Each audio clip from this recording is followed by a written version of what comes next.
আসসালামু আলাইকুম রহমতুল্লাহি ওবারাকাতু।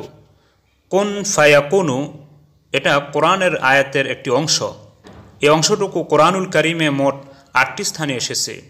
সূরায়ে বাকারা আয়াত নং ১১৭, সূরা আল ইমরান আয়াত নং ৪৭, সূরা আল ইমরান আয়াত নং ৫৯, সূরায়ে আনআম আয়াত নং ৭৩, সূরা নাহাল আয়াত নং ৪০, সূরা মারিয়াম আয়াত নং ৩৫, সূরা ইয়াসিন আয়াত নং ৮২ এবং সূরা মুমিন আয়াত নং ৬৮।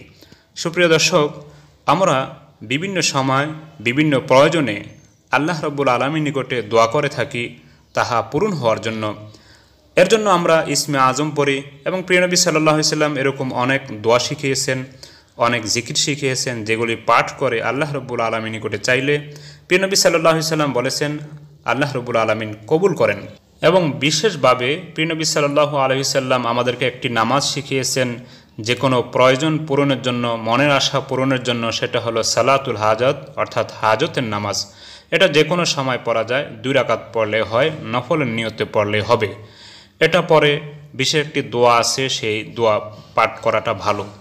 এরকম রাসূল সাল্লাল্লাহু আলাইহি ওয়াসাল্লাম আরও অনেক আমল শিখিয়েছেন যাহা সহিহ হাদিসে বর্ণিত। সুপ্রিয় দর্শক, এবার আসি মূল কথায় যে কোরআনুল কারীমের আয়াতের একটি অংশ কুন ফায়াকুনু, এর অর্থ হলো হও অতঃপর হয়ে যায়। এর মানে হলো আল্লাহ রাব্বুল আলামিনের শান হলো, আল্লাহ রাব্বুল আলামিনের শক্তি হলো যে কোনো বিষয়ে তিনি যদি বলেন হও তাহা সাথে সাথে হয়ে যায়। এই কথাটি আল্লাহ রাব্বুল আলামিন এই ৮টি আয়াতের মধ্যে বর্ণনা করেছেন।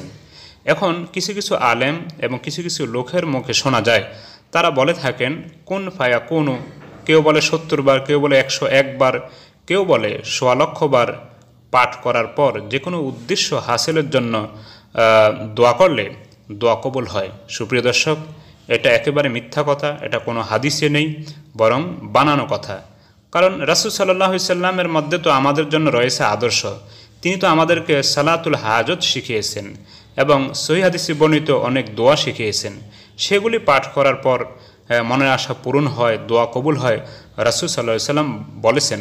অতএব আমাদের মানুষের বানানো এবং এই বানোয়াট আমলের কোনো প্রয়োজন নেই। আশা করি বিষয়টি বুঝতে পেরেছেন। আমিন। আসসালামু আলাইকুম।